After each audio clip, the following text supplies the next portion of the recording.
Good morning. Once again, it's time for What's on Scott's Mind, which, as we can see by the lack of hair, not much at all. Apparently, my thoughts are so light that they can escape the hair with the hair. Anyway, thinking a little bit about um, neighborhood management. And it's a weird topic, I know, but I was out walking with my dog on Sunday and I realized that, I live in a neighborhood. It's a beautiful neighborhood and I love where I live, but it's a neighborhood with retention lakes. Retention lakes, like retention ponds, are built to keep the water. The problem is streets and yard, blah, blah, blah, have three things that run off: water, fertilizer, dirt. Because of that, the lakes are dirty. They're brown.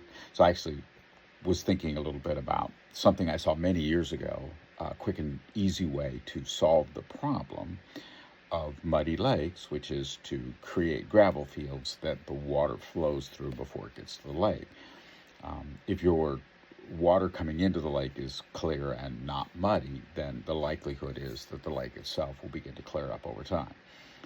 Lakes form silt. Lakes, by their nature, are designed to fill in, right? Lakes are not designed to last forever. They are literally designed to fill in. I apologize, I'm looking at my computer because there's noises coming in. But lakes are designed to fill themselves over time, right? A natural lake will eventually be full unless it's replenished constantly with new water, new sources, new additional water. So if you think about, the Great Lakes, they're massive bodies of fresh water. The Great Lake in Russia is a massive body of fresh water. They're constantly refilled, all of them, right? The Great Lakes sit at the bottom of that basin, and all the water flows into it. That's a refill, a replenishment. But a lot of lakes are formed, and that's it, right? They're formed once, and then over time they fill in.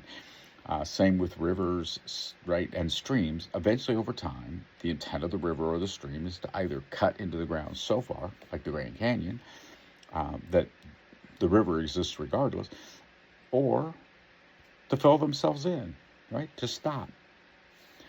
Because that's what all that, ultimately, that's what all that silt does, right, is it fills the lake. But anyway, the point being, as we consider this concept of a lake filling in, and this concept of what is ultimately, you know, happening in the neighborhood, we can reduce that, right? We can make the neighborhood more powerful by not, dumping all of the waste into the lake. The other problem is, of course, if you look at Lake Merle, which is the smaller lake that I walk by, and I've shared videos of the surface of Lake Merle, it's full of duckweed.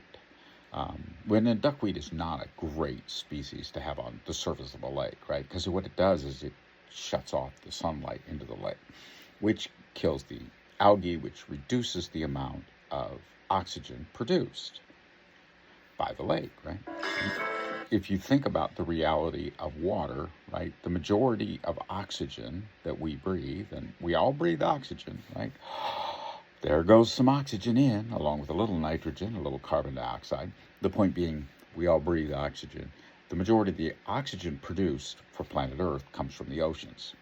And that algae is a really important toolkit to produce that oxygen. So it's really important. Duckweed is not a great weed on top of that lake, kills the algae, which reduces the oxygen produced by that body of water, right?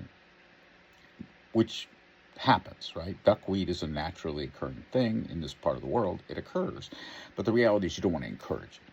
And the way you encourage it is you push fertilizer down into the water, right? Because duckweed in and of itself doesn't do well in an environment without something that gives it an incentive, right? How can I grow faster? Well, the way I grow faster is I get fertilizer from lawn runoff, farm runoff. Right? That's the reality of the modern fertilized world, is that, right, very few people let their yards be natural. I know my dad was very proud towards the end of his life, in the last house they lived in, when he received a certification from the state of Indiana for having created a wildlife refuge where there were no chemicals. And Dad didn't use chemicals. In fact, he often did gardening in a sense of the less traditional way to do gardening, which is to actually garden by building barriers to bugs, right? He would plant a row of onions and then plant tomatoes, right? Well, the reason for that is the bugs don't like the onions. They don't tend to cross that line. It's a natural preventative. And that was a good thing, right? It's a good way to do it. Anyway, all of that said, there are better ways to solve the problem than to continue the problem as it has always been. My name's Scott Anderson. That was on my mind today. A little odd, I apologize, but yeah, it happens sometimes.